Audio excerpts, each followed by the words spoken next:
Thanks so much, Dr. Henry and Minister. Very happy to be here today to just talk about the next phase of our vaccine program.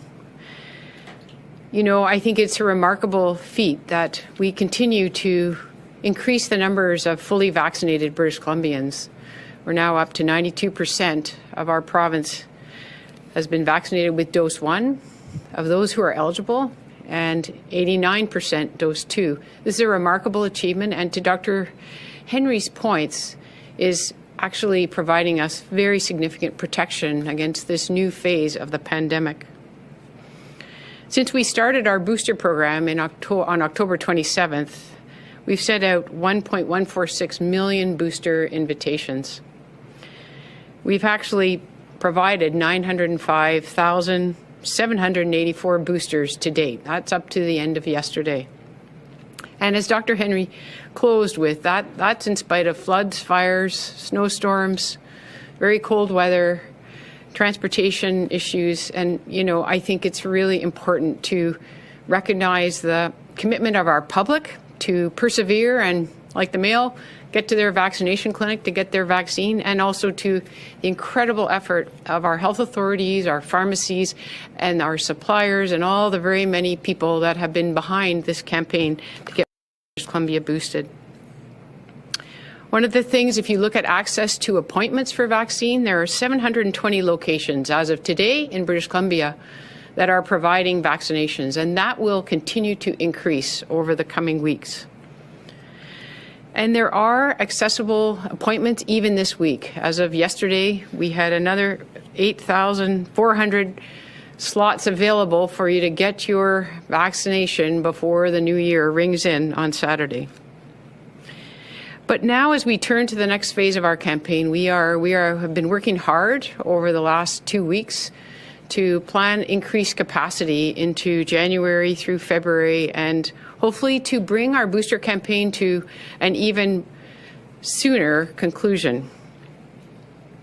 So one of the things I just want to highlight, and I'll come back to this a couple of times, is in spite of our invitations, we have about 240,000 people who have received an invite over the course of the last few weeks since October 27th and have still not booked an appointment. And to them, I just really want to encourage you. You've had an invite. We've continued to send you reminders. Please book your vaccination. As Dr. Henry has said, it will protect you. It will protect you against severe illness related to Omicron, and we really want to get everybody boosted that's eligible in our province. Getting your vaccination, there are two main options: health authority clinics, which are spread around the province.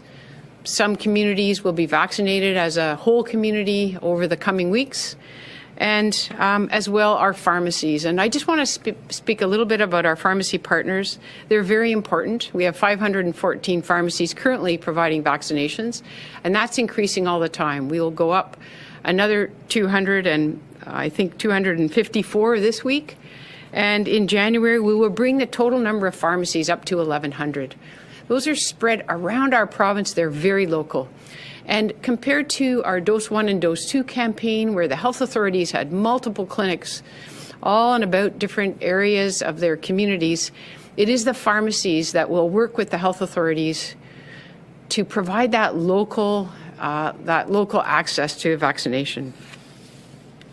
And the good thing that we have been able to do, and I just really want to appreciate our pharmacy sector, is they have worked with us to get themselves onto the Get Vaccinated system. So every vaccination location in British Columbia is using Get Vaccinated British Columbia.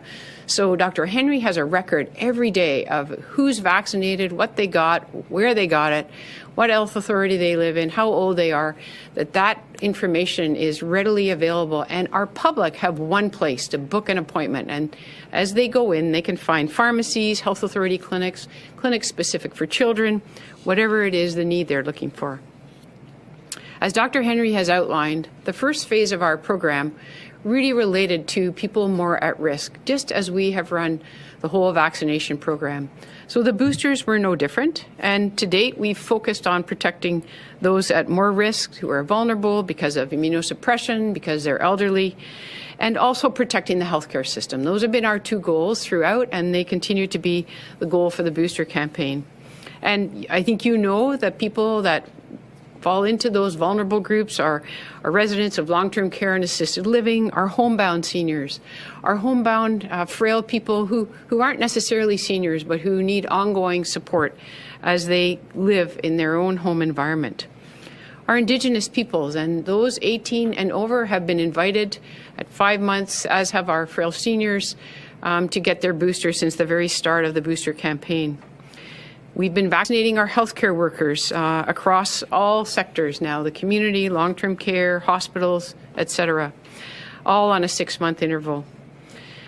People who received AstraZeneca or Covishield for both their first and second doses, we know they break through and are a bit more vulnerable to infection, so we've invited them to come in and get vaccinated on a shorter, as a priority group, regardless of their age.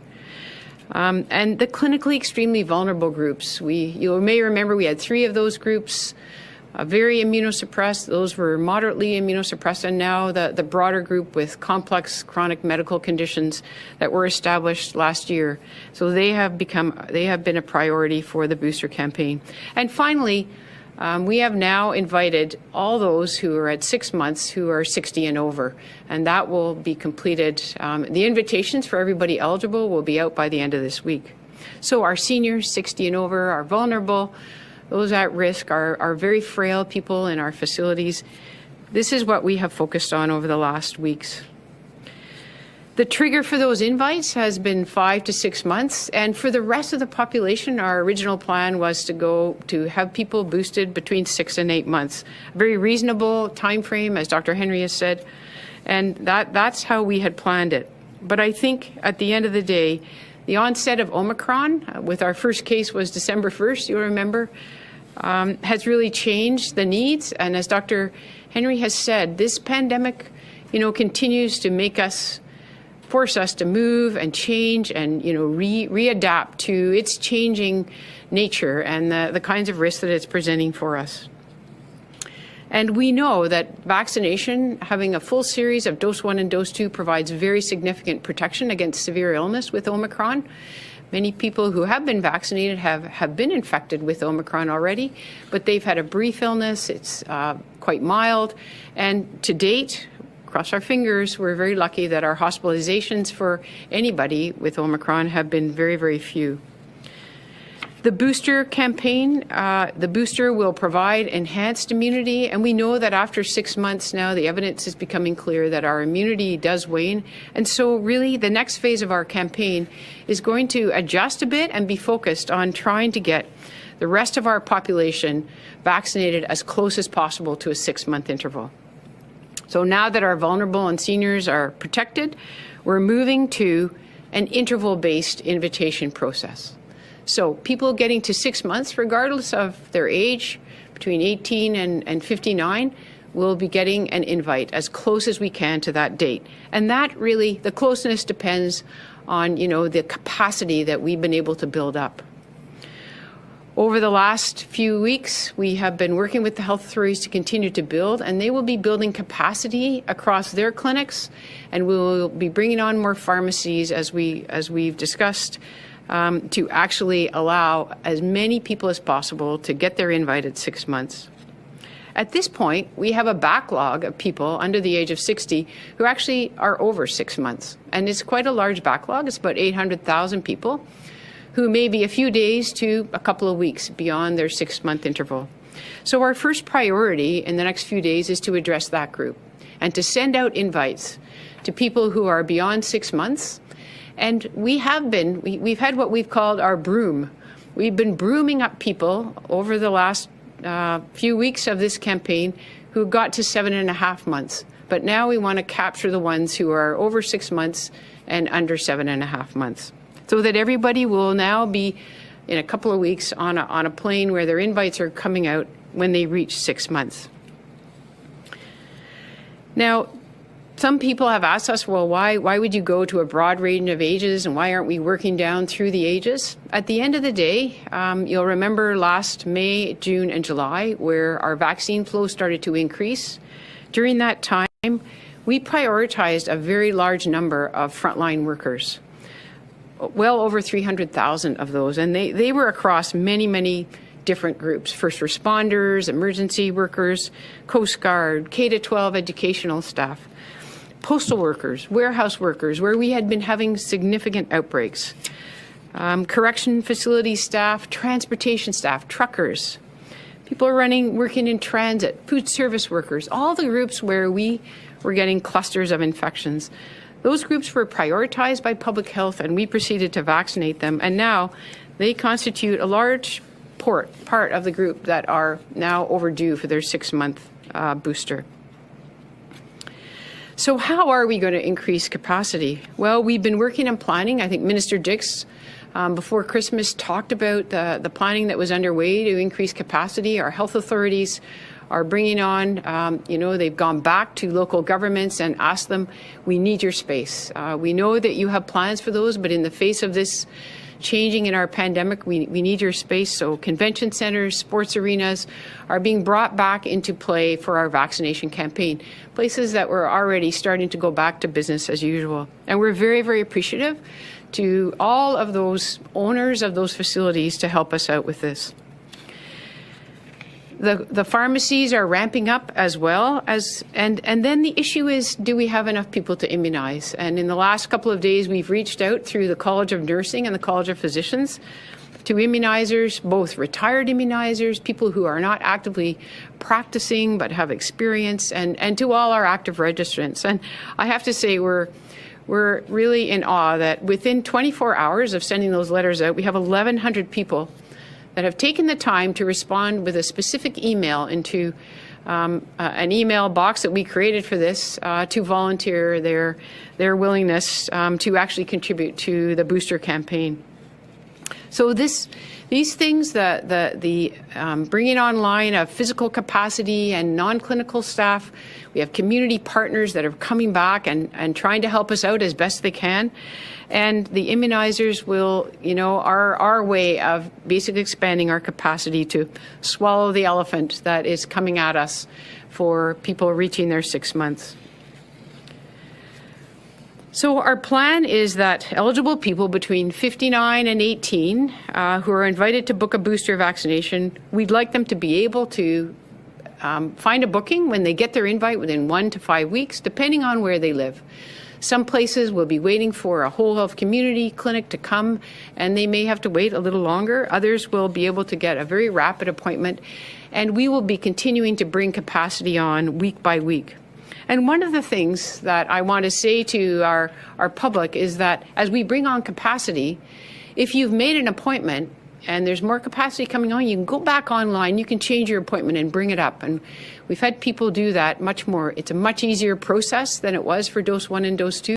You go on the Get Vaccinated link, and it will allow you to find a new appointment that's timelier, and then cancel your appointment that's a bit more distant. So that's an opportunity that you'll have as we bring on more and more capacity over the weeks of January.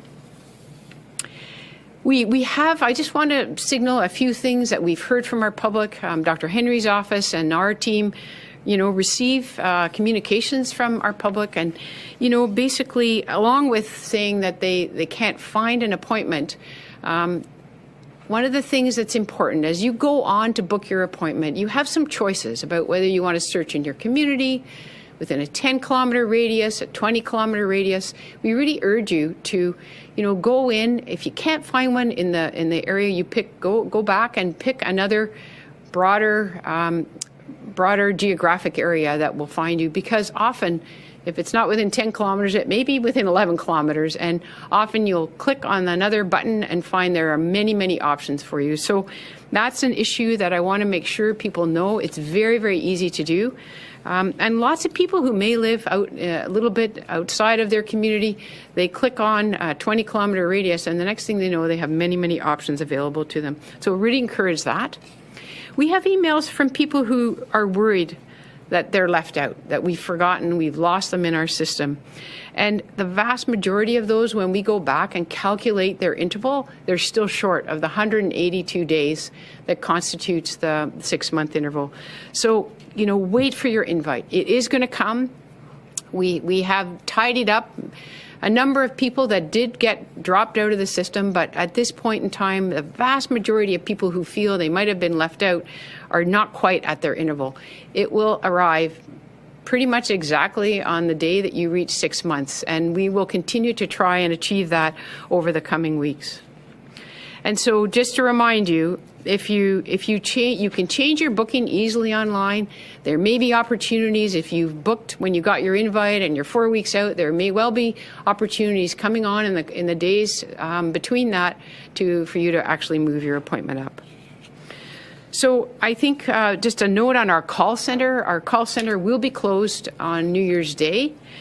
We will be starting to send out our new appointments starting New Year's afternoon on New Year's Day. But the call center will be back up on the rest of the weekend and the statutory holiday on Monday. There may be some, you know, as we try and scale up our call center to meet our capacity, you may have to wait a little bit longer than you've been used to, and we just ask for your patience around that. We have an incredible call center who answers many, many difficult questions, and they're there to serve you, and I want to thank them for all their tremendous work. But they will be working hard, and I think many of our public are used to the online booking system, and we encourage them to use that because it's very fast. They don't have to wait, and they can make their own decisions about where they want to get vaccinated.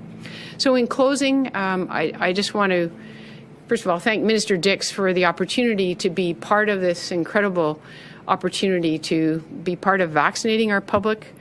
I want to thank our public for coming forward and, you know, really putting us in a position where we have, you know, some of the very highest vaccination rates in the world in British Columbia, and thank them for their enthusiasm already for the booster campaign, which we hope to be wrapping up even earlier than we had committed a couple of weeks ago. So thank you so much.